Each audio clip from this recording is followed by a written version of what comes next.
80만 김용민TV 구독자가 되주신 여러분 진심으로 감사드립니다. 여러분 함께 기뻐하시죠. 네. 자, 그런데 오늘 같은 날 윤석열이 파면되는 결정이 내려진다면 얼마나 좋겠습니까? 사실은 오늘 월요일 오전 10시가 길이 되지 않을까 기대를 했는데 오늘도 평의가 있다고 합니다. 평의가 있는 다음에 평결이 지나고 나서 선고기일을 이제 청구인 피청구인에게 통보하고 그리고 이제 선고를 한단 말이죠. 아직 평의 절차에서 멈추고 있습니다. 헌법재판소가 사건 접수일로부터 180일 이내에 결정을 내려야 하고요.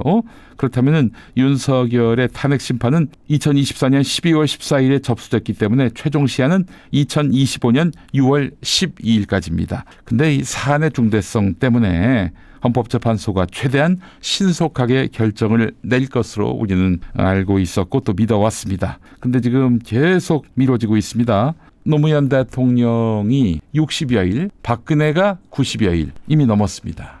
100일이 넘어갈 상황이에요. 예. 게다가 헌법재판관 중 일부의 임기가 4월 18일 만료가 됩니다. 만약 이후에도 넘어간다면 이 사태는 미궁에 빠지게 됩니다. 그래서 아무리 늦어도 4월 18일 전에는 이루어지지 않겠는가 이런 관측이 지배적인데 그래도 일부 언론 보도만이 아니라 거의 모든 언론이 이번 주 안에 어떻게든 결론 나지 않겠는가 하는 그런 근거 없는 추측을 하고 있습니다. 이런 보도가 무의미하지 않은 게 이번 주 안에는 나올 것 같다라는 보도에 헌법재판관들이 일종의 압력을 느낄 수 있단 말이죠. 시민들은 뭐 찬성이든 반대든 거리로 쏟아져 나오고 있는 상황에서 헌법재판소가 차일피일 미루게 될 경우 국론 분열을 우려하지 않을 수 없다. 이런 얘기가 나올 것이고요. 자, 하여간 윤석열 탄핵 심판에 대한 헌법재판소의 숙고가 길어지는 바람에 탄핵 불복 선동이 기승을 부리고 있습니다. 탄핵 찬성 쪽은 걱정할 이유가 없어요. 뭐 폭력을 행사합니까? 그렇다고 뭐 헌법재판관들을 협박합니까?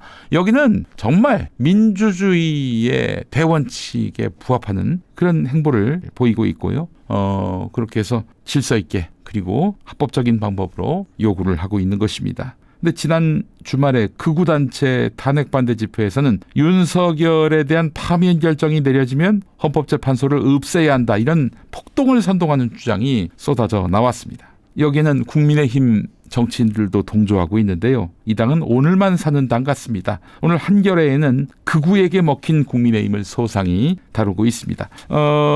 우리나라 국민 대략 각종 여론조사를 종합해 보니까 한 20%가 극우라고 하는군요. 20% 갖고 절대로 정권 창출이 불가능하지요. 그렇지 않습니까? 여러분, 상식이 우리를 배신하지 않는다면 절대 기각은 없습니다. 각하도 없습니다. 예, 법리를 제가 이야기하는 것이 아니라요. 기각, 각하가 된다면 이런 일이 벌어지기 때문입니다. 성한용 한겨레 정치선임 기자가 쓴 글을 제가 인용해 보자면 만약 탄핵이 기각되고 윤석열이 직무에 복귀한다면 윤석열은 앞으로 언제든 비상계엄을 또 선포할 수 있습니다. 왜냐? 비상계엄이 내란이다. 이렇게 해서 헌법재판소에 탄핵 소추를 했던 국회 아닙니까? 근데 그게 문제가 없다는 거 아니에요. 앞으로 비상계엄을 얼마든지 선포할 수 있습니다. 2차 계엄, 3차 계엄을 남발할 수 있어요. 국회에서 계엄 해제 결의를 해도 또 계엄을 할 수가 있는 것입니다. 누가 막을 수 있겠습니까? 비상계엄의 일상화가 될 것입니다. 이런 일이 벌어질 수 있다는 것입니다. 또 윤석열을 내란 우두머리로 하는 내란 재판은 중단될 것입니다. 지금 아직 윤석열이가 기소돼가지고 재판을 받는 중이죠. 구속은 해제됐습니다마는 자 그런데 서울중앙지법 형사합의 25부 부장판사 직위원이 재판에 윤석열 피고를 출석시킬 수 있을까요? 불가능합니다. 윤석열은 이 핑계 저 핑계를 대면서 재판에 참여하지 않을 것입니다. 내란범임에도 불구하고 말입니다. 게다가 윤석열은 검사 인사권을 갖고 있습니다. 검찰청법 34조 1항을 보면 검사의 임명과 보직은 법무부 장관의 제청으로 대통령이 한다. 대통령이 임명한다. 이렇게 규정되어 있습니다. 윤석열은 내란 재판을 방해하기 위해 검찰에 설치된 비상계엄 특별수사본부 이걸 해체할 것입니다. 검찰을 시켜서 아예 자신을 포함해서 내란죄로 기소된 피고인들에 대한 공소를 모두 취소할 수도 있습니다. 그런 권한이 있습니다. 물론 곽종근은 빼겠죠. 공소 취소는 검사가 1심 선고 전에 공소를 철회해야 하는 것입니다. 1심 선고 이후에는 항소 포기로 형을 확정한 다음 대통령의 권한으로 사면할 수 있습니다. 자기를 포함해서 말입니다. 자기를 포함해서. 공소 취소 사면으로 12.3 친위 쿠데타에 참여한 모든 사람은 이렇게 해서 해방되었네가 되는 것입니다. 만약 헌법재판소가 탄핵을 기각하면 이런 일이 현실이 되는 것입니다. 하하, 여러분, 이런 일이 상상이나 됩니까? 그때쯤 되면 이 나라는 몰락의 길로 들어서게 될 것이고요. 뭐 그냥 망할 겁니다. 망할 거예요. 그때까지 우리 민주시민이 가만히 앉아서 보고만 있을까? 그럴 리가 없습니다. 여러분, 우리 민주주의를 너무 의심하지 마십시오. 충남 아산이 집인 하승수 변호사 이야기 들으셨잖아요. 집에 가는 길 천안 아산역쯤에서 계엄 소식을 들었다고. 그 즉시 기차에서 내려서 다시 서울로 왔다는 거 아닙니까? 여의도에 왔다는 거 아닙니까? 오창익 인권연대 국장도 그랬습니다. 민주주의의 예비군이 생각보다 많습니다. 당장 제가 심우하는 교회 청년 3분도 여의도로 달려갔습니다. 민주화 투쟁을 한 번도 해본 적이 없고 학생운동이란 걸 경험해 보지 못한 이분들도 이럴 땐 나서야 한다. 야, 이 조선인의 DNA는 정말 위대합니다. 예, 그렇게 뛰쳐나갔던 겁니다. 거기 현장에서 장갑차를 가로막고 섰던 시민 여러분 기억하시죠? 안귀령 위원장 같은 경우 그 총구를 붙잡고 저항했던 거 아닙니까? 물론 윤석열이는 총을 쏘면, 한 발이라도 쏘면 그들은 다 은맥히 죽어갈 것이다 라고 생각하겠죠. 그러나 우리 민주주의는 그렇게 가볍지 않습니다. 에이, 그렇게 용기 낼 사람이 있겠어 하시는 분들, 윤석열 파면 집회 꼭 한번 참석해 보시기 바랍니다. 그러면은 자신감이 생겨요. 공포심이 사라집니다.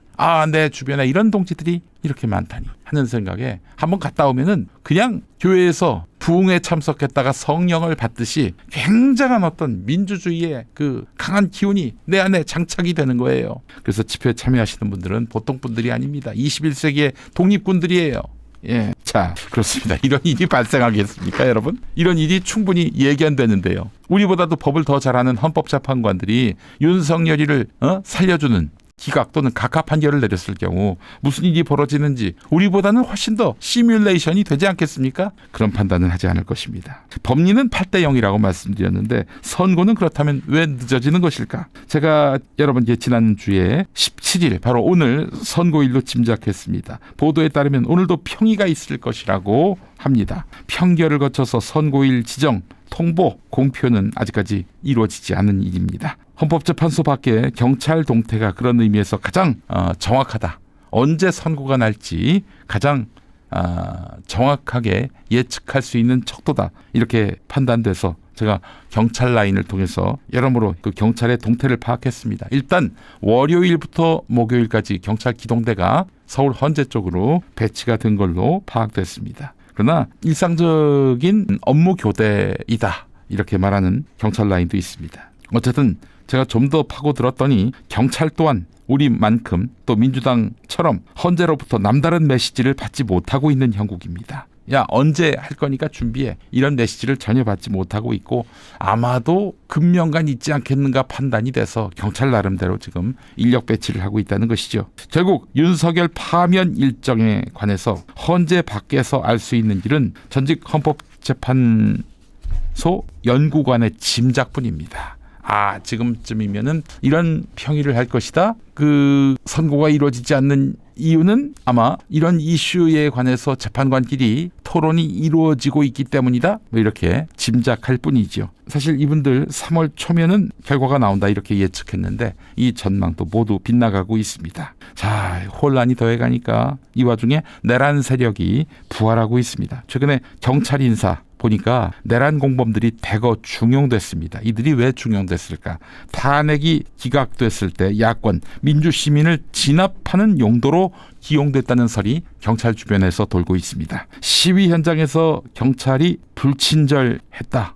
이렇게 말씀하시는 분이 계세요. 임마누엘 님이 저한테 그렇게 얘기해 주셨는데 다 이유가 있는 겁니다. 검찰 보다시피 윤석열 석방을 위한 원포인트 항고 회피를 했습니다. 심우정이가. 심우정은 법리와 관행을 송두리째 쌈 싸먹고 윤석열만 옹위했습니다. 경호처 체포 협조 주장을 한 경호처 직원을 잘랐습니다. 예, 체포를 방해하라 이런 지시를 거부했던 그 직원을 잘랐습니다. 자, 게다가 정부 윤석열 비리특검을 거부했습니다. 최상목 대행 자체가 내란범입니다. 지금 내란 공범이 내란 수습하다가 벌어지는 일들입니다. 그러니까 참화의 연속이지요. 내란 공범이 내란 수습을 하다니. 그러면 저기들한테 이롭게 수습하지 않겠습니까? 어떻게 정의로운 수습이 될 수 있겠습니까? 자, 그러나 이런 반동이 곳곳에서 솟구치지만 역사의 시계는 각제각 돌아가고 있습니다. 오늘 CBS가 한국사회여론연구소에 의뢰해서 전국 성인 남녀 1000명을 대상으로 조사한 결과가 나왔습니다.